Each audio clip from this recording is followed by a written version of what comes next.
then you have seen that you do something funny, which you should not have done. Do not plan out too much about it also. Because in this country, if people start planning out, they'll get all the planning done. For example, they have to go for a walk.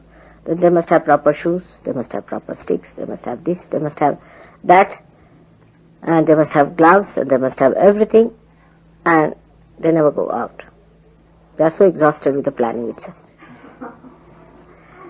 In the same way, it happens with Sahaj Yoga. Get in. Move forward. It very much happens the same way with Sahaj Yoga. I have seen that, though I have told you not to plan it out, not to think about it, still you go on doing it. And that is how you get into problems. That by thinking you cannot correct yourself. What you can do is to know that you can put bandhans, or you can give yourself a balance with your hands. You have to move your hands and not your brain. Alright?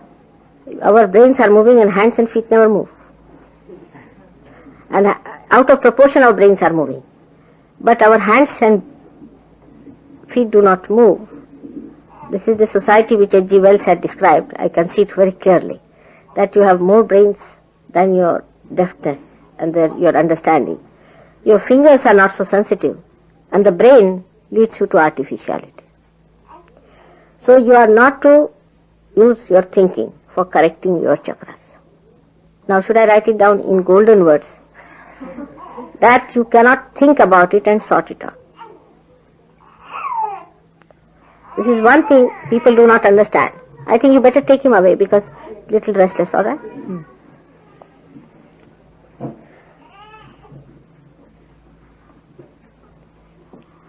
Now we have got mantras for different chakras. Every chakra has got a mantra which you know. If you do not know, you should find out. Now, if one chakra is scratching, then you work on that chakra only and develop your mantra on that. For example, supposing you have to say something for your heart. Then first of all, you must ask for forgiveness from God. That means your attention has not been so much as it should have been on the spirit. Or if you have done any mistakes, ask for forgiveness. You ask for forgiveness. Now, you ask for forgiveness from your heart. Even doing with hand can be artificial. You understand that. It could be just ritualistic, but from your heart. Whatever you have to say, you say it from your heart. Ask for forgiveness from your heart. Not think about it. You see, this is the trouble is. If I say something, then you start thinking about it. And then you said that now I have to take out my attention from the center. And then you start taking out your attention. You cannot. With your brain, you cannot take out your attention from anywhere to anywhere. It's only through your hands or movement of your hands or by saying mantras you bring in. Do you understand that point? Absolutely clear cut. Many people think that if they pay attention to something and pull their attention, you cannot. But what you can do is to, when you are saying the mantra, put your attention without thought to that particular chakra. So you master that chakra ultimately. The one which is a weakness can become your mastery. But if you think, then you are catching again the heart much more. You have known that by thinking you catch your right side in the sense that it starts overactive, gets overactivated, and left side gets frozen up, by which heart is catching.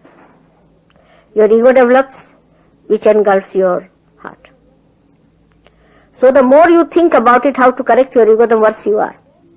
You fight it. So then we know that we have to give a balance, bring down your ego with your hand, with massaging. You can bring it down because in your hand it is flowing.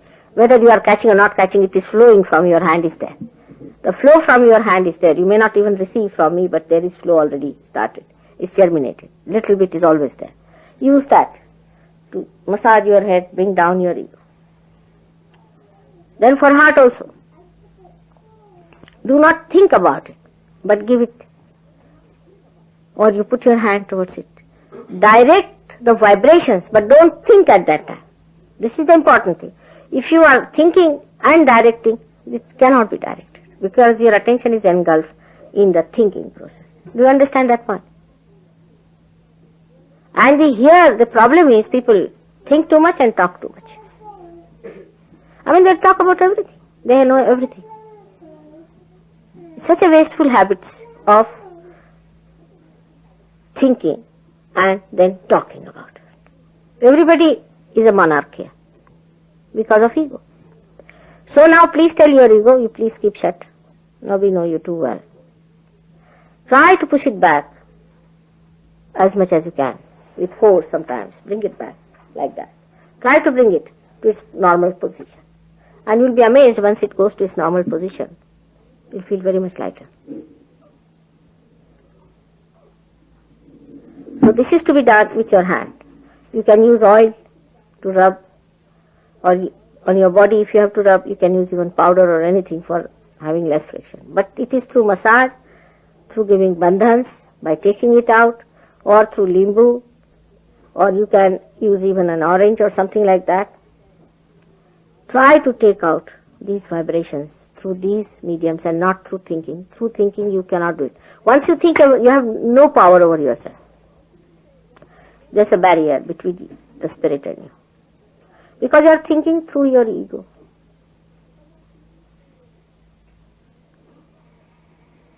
You must have noticed many a times when I tell you that this you should not have done. So you said, I know. You see, this is something I can't understand. When you know that this should not have been done, then why are you doing it? Now which is that I which knows? Is your spirit. Or which is that is doing it against it? Is your ego. So identification should be with spirit, and spirit does not think. It manifests. So you cannot sort it out through your thinking. It's all false and faulty.